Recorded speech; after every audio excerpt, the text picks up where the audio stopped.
Here's my story. Hit it.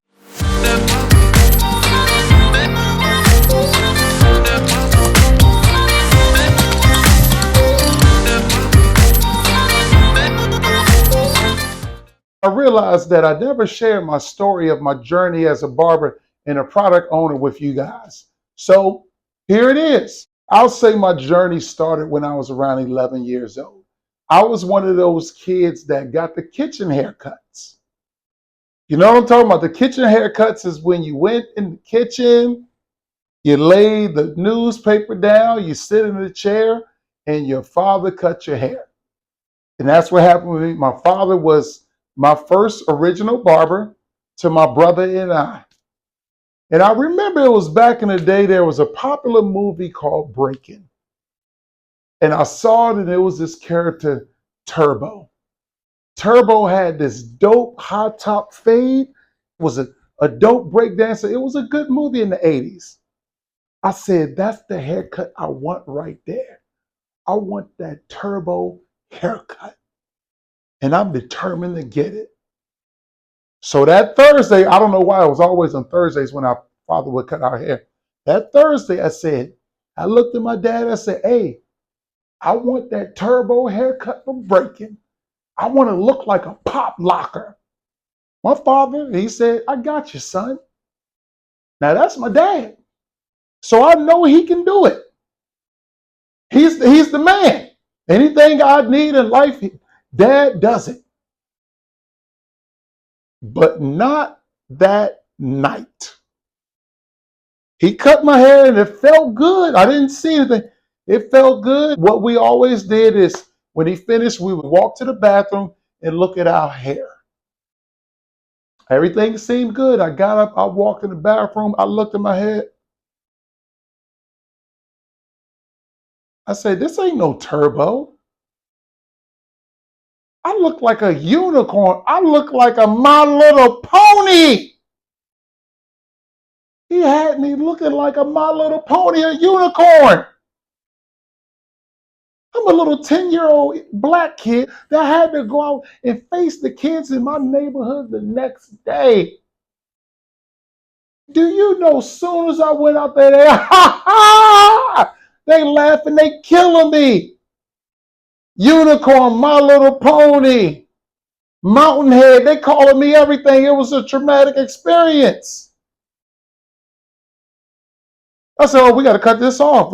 So we cut it off. Year or two later. Next thing you know, now my father here stopped cutting our hair, and my brother started cutting his own hair. I remember my brother cut his hair, and I was like, yo, I was 12 years old. And I looked at my brother, I said, I can do that. So I started cutting my own hair, in which I thought was a decent haircut. It was really, only thing I did is I just balled the sides. It was hair on the top, and I just balled the sides. It was a bowl haircut. But I thought it was fresh. It was the 80s. I'm rocking a straight bowl. I went to basketball camp. I had a picture with Jim Valvano. I had a bowl haircut with a fat part. Looked like Moses parted the Red Sea in my hair.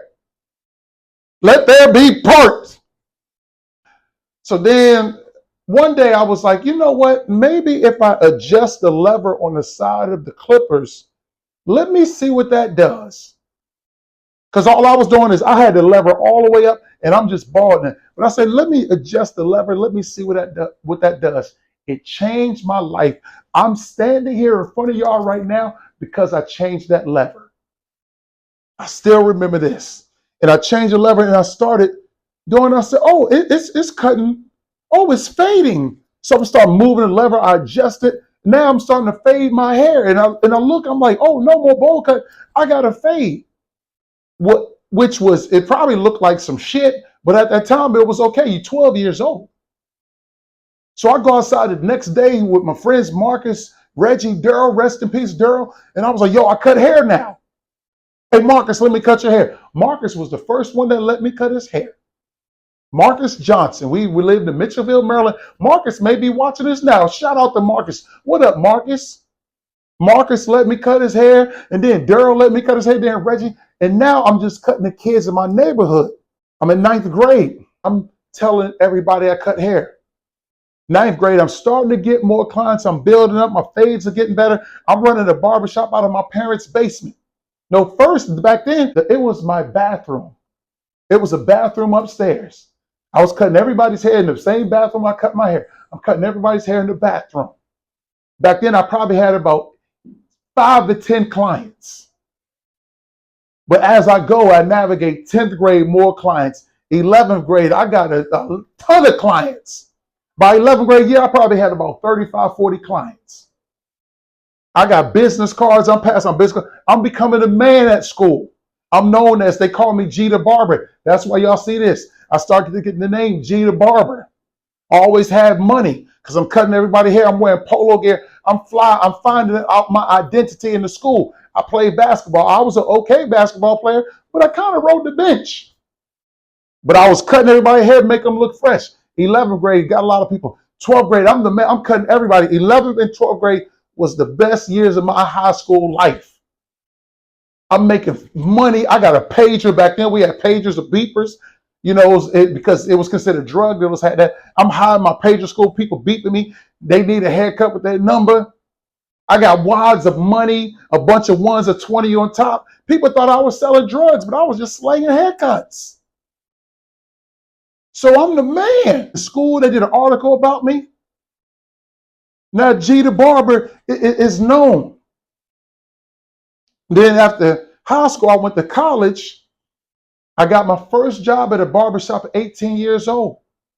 My man Chuck L. Shout out to Chuck L. if you're watching this. I started working as a freshman in college at Largo One Barbershop.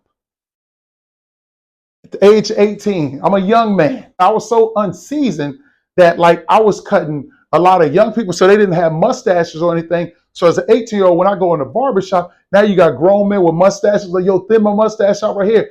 I had to go through trial. It was a lot of fucked up haircuts that I did. It was a lot of fucked up mustaches. But then I got it right. I remember my first week at the job. My first week at Largo One Barbershop, I cut this guy's hair. And I remember he had oil, he had grease in his hair. Never go to the barbershop with grease in your hair. The homie had grease in his hair. I was scared to tell him, hey man, let me wash the grease out, or don't come to the barbershop with grease in your hair. I cut his hair because when you have grease in, the hair sticks to the clippers. And when you go home and wash it, it's not going to look as good because the hair is stuck in your hair. So you might get a whole different haircut when you go home and wash it. So that's a lesson to whoever's watching this. Don't ever put grease in your hair before you go to the barbershop. So I cut homie's hair to the best of my ability. And I'm sweating. I'm like, I give him the mirror. He's like, okay. He goes home. Now, this is a lot of people take a messed up haircut. They take it in the face. They just go home. They don't say anything. Not a black nigga. Now, that's the difference between a black man and a black nigga. Black nigga gonna let you know how it is. Homie went home, but he left the barbershop a black man. I ain't even gonna lie. He was cool. He left. He was a black man. He was articulate, telling me about his kids, everything well spoken. The dude that came, he went home, he washed his hair, he came back to the barbershop. He came back to the barbershop. I turned that black man into a black nigga. He come back in there, he go to the front desk like, hey man, hey, look at my head, look at this shit. Homie over there, he fucked my head up. Look at this. Look like some chickens been plucking at my goddamn head. Look at this. Pluck, pluck, pluck, pluck. And I was like, I'm embarrassed as hell, especially because he made the chicken noise. All right, man, homie, I know I messed up your head, but you ain't got to make the chicken noise with the pluck, pluck, pluck, pluck. He's like, look like big chickens been plucking at my damn head. I want my money back. They gave us money back. I thought I was going to be fired. This is my first week in the shop. The owner, John, came up to me. He was like, hey, listen, God damn, Garrick, whew, you put me in a tough situation. Shit. God damn. I thought I messed his haircut when I did it, but yours is way worse than mine. Look, you're going to be all right. I'm going to keep you on board. So I'm working in Largo One Barbershop all through college. All 4 years of college, I'm working at Largo One Barbershop. I graduate. I start working in corporate America. I was a technical recruiter. I'm working in corporate America. during the week. And on the weekends, I'm working in the barbershop. So Monday through Friday, I'm with the white folks. I'm conversing with them. On the weekend, I'm with my niggas. So I had the best of both worlds. Monday through Friday, I'm drinking Budweiser. On the weekends, I'm drinking Hennessy. So I'm learning business. I'm learning how they do business in corporate America. And I'm applying that to the barbershop on the weekends. I'm learning certain stuff, 401ks. I'm learning about money, but I always love cutting hair. So, I got both jobs. I got the best of both worlds. And then in 2000, around 2000, I started doing stand-up comedy. Well, I did it a little bit in college, but I started really taking it serious, like going to open mics and stuff. 2002, I remember I was in my office and I'm cutting hair on the weekends, and I was in my office and I was like, you know what? I don't want to be here for the rest of my life. I got a bigger vision. I believe in myself. I'm going out to California and I'm pursuing comedy. I'm not a scrub here. A lot of people back then, it was 2002. I'm making $97,000. No, I'm sorry. I'm making $79,000 a year. And back in 2002, that was a lot of money. I got a nice corporate job. I'm human resource director, everything. But I said, yo, I'm going out to LA to pursue a dream and doing comedy. Like I said, I'm not a scrub in Maryland. I know I'm not going to be a scrub in LA. So I moved to Los Angeles in 2002. I spent about 3 months partying, 3 or 4 months partying. And when I say party, I'm not talking about doing drugs because I've never done a drug in my life. I'm talking about going out to clubs, having some drinks, messing with women, all that stuff. For the first 3 or 4 months of California, that's what I was doing. I'm hitting the comedy clubs too. So I'm going to comedy clubs, I'm going out partying and getting girls and all that stuff. And then the money started running out. I started getting down to my last couple $1,000s. I said, let me do what I do. I go to the barbershop, like I said, 2002. I go in the barbershop. It was a Hollywood barbershop. I get hired immediately. Next thing you know, I got a lot of celebrity clients. I got people, Dave Chappelle, my man Tony Rock, Ricky Henderson, Terrence Howard, Idris Alba. Oh man, so Father MC, Aaron Hall from Guy. I'm getting a bunch of different celebrity clients. I know some of them I'm forgetting. My man Chico Bennyman, I already said Tony Rock, Terrence Howard. I'm getting a bunch of different celebrity clients that come in the shop. So I'm navigating. I'm hitting the stage. I'm on stage at night, barbershop during the day. Then around 2000, 6 or 7, I'm on a show on BET called Hell Day. I'm getting popular from that. I'm going on a road like in 2006 or 7 with my homie Tony Rockers, one of my best friends. I'm opening up for him. So I'm doing the damn thing. Comedy-wise, cutting hair, I love it. Cutting hair has always been a thing that I love to do. And fast forward, then I'm on some TV shows. I got different acting gigs. I'm going all over the place and all that stuff. And then around 2019, I decided to start my own men's hair grooming products because I noticed that like in different stores, like there'll be products for us, but it's not a lot. We get the small section, the ethnic section.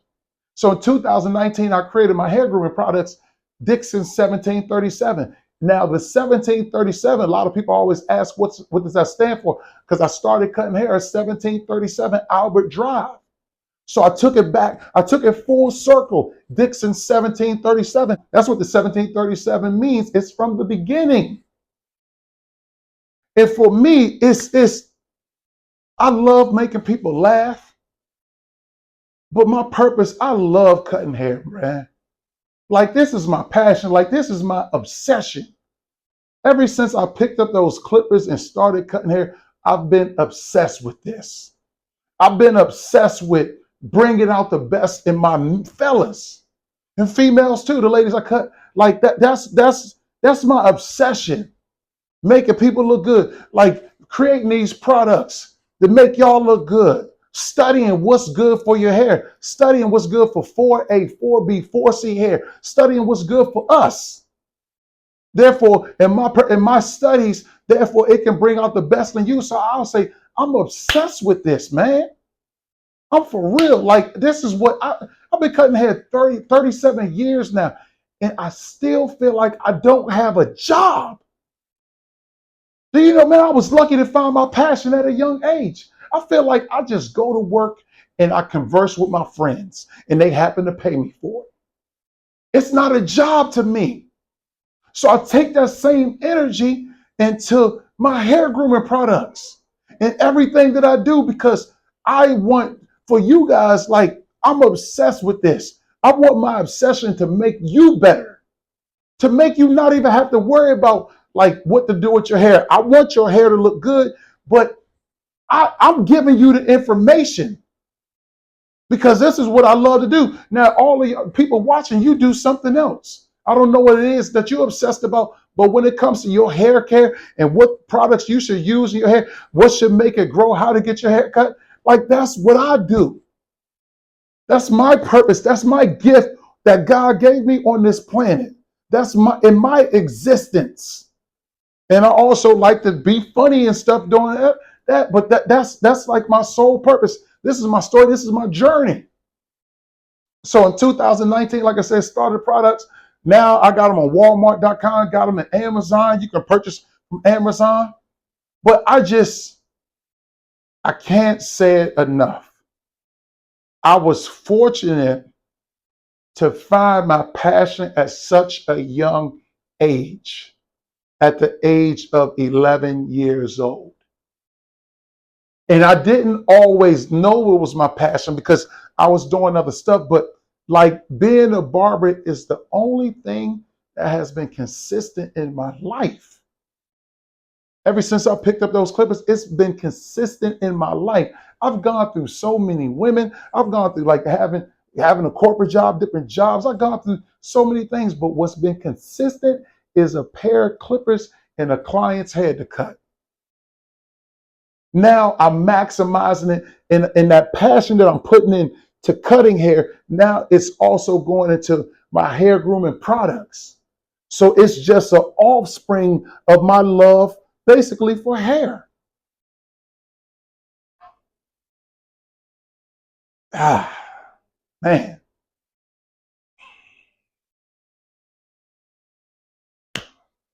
Man, I love it, man. I'm just trying to hold back, but this is my story. This is what I'm passionate about.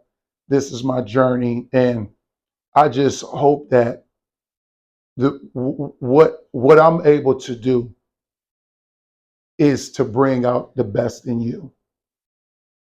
That's my sole purpose, is to bring out the best in you in the way I know how. And that's my story. That's Garrick Dixon. That's Dixon 1737. And whoever's watching this that stayed and watched it this long, I really appreciate you. Thank you. And subscribe. And I appreciate all y'all. Thanks.